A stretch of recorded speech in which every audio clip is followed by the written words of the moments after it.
Hello students, determinant and matrices new chapter हम लोग start कर रहे होंगे। अब दिमाग में बहुत सारी चीज़ें होंगी कि मैडम ने पहले ट्रिग्नोमेट्री जो 2 चैप्टर्स से स्टार्टिंग के वो क्यों छोड़ दिए। तो छोड़े नहीं है, वो दोनों थोड़े लंबे चैप्टर्स थे तो हम बाद में लेंगे। हम लोग थोड़ा इजी चैप्टर पर फोकस करते हैं, that was determinant and matrices. इसका जो बेसिक है वो आपको याद रखना पड़ेगा। डिटर्मिनेंट और मैट्रिसेस दोनों भी आपको 12th स्टैंडर्ड में मैट्रिसेस में काम आएंगे।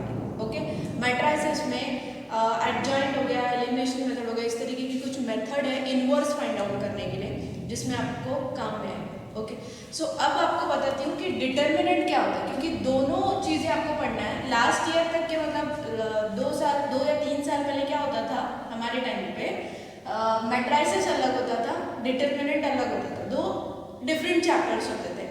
लेकिन एनसीईआरटी के अकॉर्डिंग उन्होंने ये 12th स्टैंडर्ड को एनसीईआरटी के 12th स्टैंडर्ड यानी सीबीएसई के 12th स्टैंडर्ड के साथ कंपेयर किया, तो इसीलिए डिटर्मिनेंट और मैट्रिसेस दोनों को भी कंबाइन कर दिया।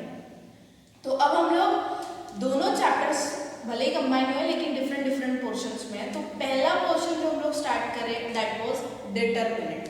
डिटर्मिनेंट के बारे में आप लोग जानते हैं, आप लोगों ने पढ़ा हुआ है 10th स्टैंडर्ड में। इस पर बेस आपने एक लीनियर पेयर है ना, साइमल्टेनियस लीनियर इक्वेशंस को सॉल्व करने के लिए एक मेथड आपने अप्लाई किया था and that was Cramer's rule. किया उस क्रैमर्स रूल में आपको छोटा सा पोर्शन 2/2 वाला डिटर्मिनेंट आता है। उस 2/2 डिटर्मिनेंट को कैसे सॉल्व करना है ये आपने 10th स्टैंडर्ड में पढ़ा था। सिर्फ 2/2 डिटर्मिनेंट। इस साल आप लोग 2/2 भी पढ़ेंगे और 3/3 डिटर्मिनेंट को सॉल्व करना भी पड़ेगा।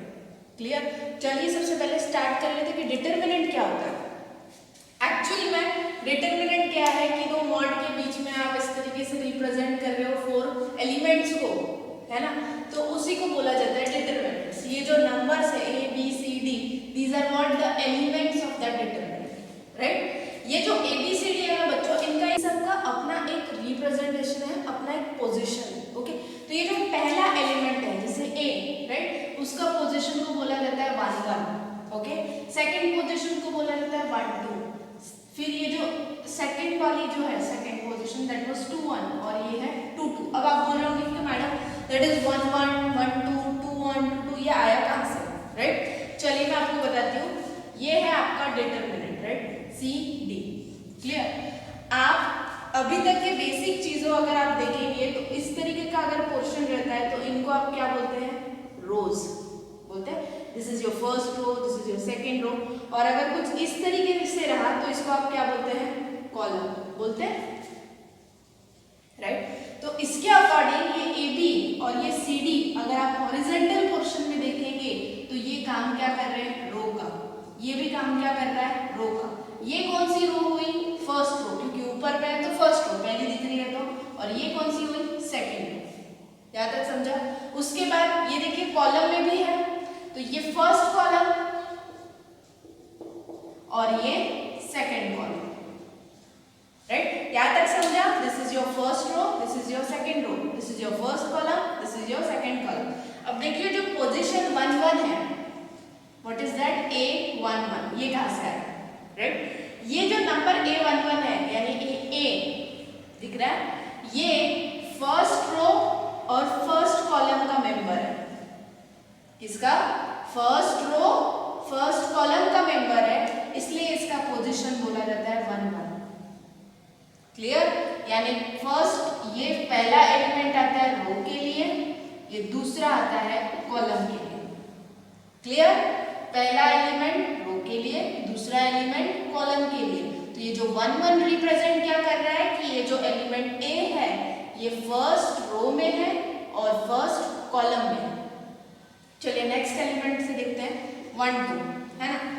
ये फर्स्ट क्या रिप्रेजेंट कर रहा है, रो को, और ये सेकंड क्या रिप्रेजेंट कर रहा है, कॉलम को।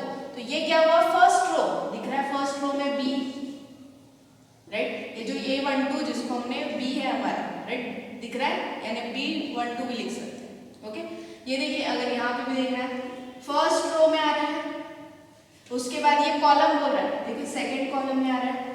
समझा? यानी ये जो पोजीशन हम बोल रहे हैं 1 1 1 2 2 1 2 2, ये कहां से आ रही है स्टूडेंट्स, ये किस रो में और किस कॉलम में है, इससे आ रही है। ठीक है। जनरलाइज फॉर्म में रो को आयत बोला जाता है, ओके, और कॉलम को जेथ बोला जाता है, ठीक है। तो इन जनरल आप अगर ए को इस तरीके से रिप्रेजेंट कर रहे हो तो इट कैन बी आई जे। अगर इन जनरल आप सारे एलिमेंट्स को रिप्रेजेंट करना हो तो इनको क्या बोलेंगे हम, आई जे। क्लियर? रो का आयत, कॉलम का जे, ओके। अब एक चीज और है, ये जो डिटर्मिनेंट है ना, इसकी एक परफेक्ट वैल्यू आ सकती है, यानी आप इसके अंदर के एलिमेंट को एक्सपांड कर सकते हो। एक्सपांड करने का 2x2 मैट्रिक्स वाला फॉर्मेट, सॉरी 2x2 डिटरमिनेंट वाला फॉर्मेट आप लोगों ने 10th स्टैंडर्ड में पढ़ा है, जिसको मैं सिर्फ आपको क्या कर रही हूँ, रिवाइज करके दे रही हूँ। क्लियर? चलिए अब एक्सपांडेड कैसे करना है। इन जनरल देखा जाए, अगर इन जनरल आपको इसका एक्सपांड करना है तो क्या करेंगे बच्चों, यहाँ लिख रही हूँ, ओके। ये जो multiply first element and the fourth element, which first and fourth, इन दोनों का करेंगे मल्टीप्लिकेशन, तो ये हो जाएगा a into D A D. Clear? उसके बाद डिटरमिनेंट में आपको हमेशा पुट करना है नेगेटिव साइन। क्लियर? उसके बाद second element and this third element, इन दोनों का करो मल्टीप्लिकेशन, तो c into b, this is cb। ये जो आया ad माइनस cb, ये है इस डिटरमिनेंट का वैल्यू। क्लियर? अब इसी फॉर्मेट का यूज करके वो जो उधर में 2 क्वेश्चंस दिख रहे हैं उनको हमें सॉल्व करना है। चलिए स्टार्ट करते हैं। सबसे पहला क्वेश्चन, राइट, क्या बोल रहे हैं वो, फाइंड द वैल्यू, इस डिटरमिनेंट का वैल्यू फाइंड आउट करना है, ओके। क्या करेंगे, सबसे पहले ये फर्स्ट एलिमेंट और ये fourth element, which element, first element and fourth element, क्या करेंगे इन दोनों का मल्टीप्लिकेशन, राइट। तो 7 इंटू 3, ये हो जाएगा 7, क्या इस तरह ना लिखते हैं, 7 इंटू 3, ओके। उसके बाद क्या पुट करना बोला, negative sign, right, here is negative sign, put the negative sign here. उसके बाद क्या करेंगे students, second element and third element, इन दोनों का मल्टीप्लिकेशन, ओके। बोलिए सेकंड एलिमेंट क्या है, 9, इसका मल्टीप्लाई किसके साथ, -4 के साथ, है ना। 7 3 जा 21 माइनस, ओके, 9 4 जा -36, it will B 21, minus minus plus, तो ये हो जाएगा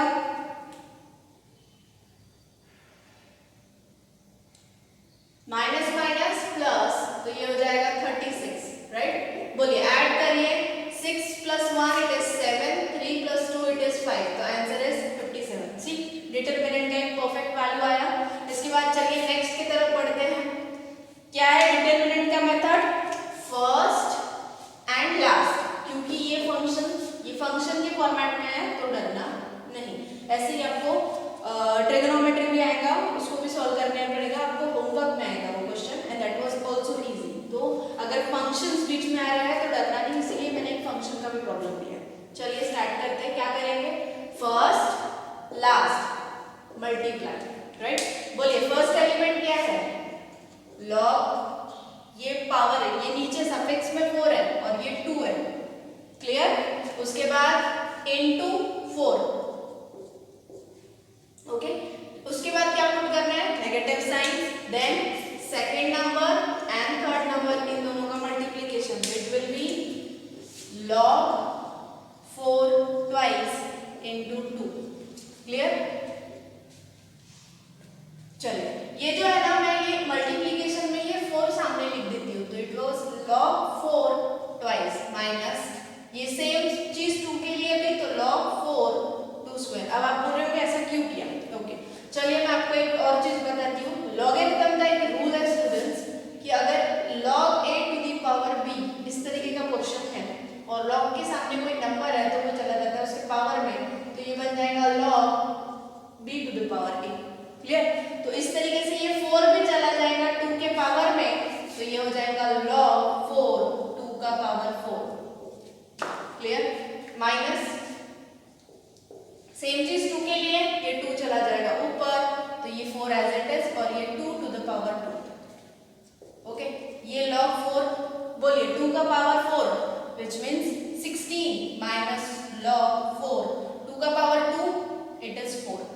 ओके, अब ये जो 16 है ये किसका स्क्वायर है? 4 का। तो मैं इसको कैसे लिख सकती हूँ? log 4 का स्क्वायर माइनस log 4 ये ऐसे सी। अब आपको क्या करना है स्टूडेंट्स, अगर ये a ऊपर जा सकता है तो ये a बाहर भी आ सकता है। क्लियर? अगर ये a b के पावर में जा सकता है तो उसके मल्टीप्लिकेशन में भी आ सकता है। सेम चीज अगर ये 2, जैसे यहाँ पे ये 4 इसके ऊपर में गया था तो ये 2 जो कि क्या है पावर में है, log के रूल से ये आ जाएगा सामने, तो ये बन जाएगा log 4 माइनस log 4। ओके, अब इतना सब क्यों किया? चलिए और एक फॉर्मूला बताती हूँ, log e to the power e। ठीक है, log सफिक्स में क्या है? e और ऊपर में क्या है? e। अगर इस तरीके का फॉर्मेट बन रहा है, log के सफिक्स में और ऊपर में सेम नंबर है तो इसका वैल्यू होता है स्टूडेंट 1। तो इसके अकॉर्डिंग हमारी ये वाले जो है क्वेश्चन सेम दिख रहे हैं, log 4 क्या है वैल्यू आ जाएगा 1, तो it will B 2 into 1 minus 1, 2 into 1 1 1 minus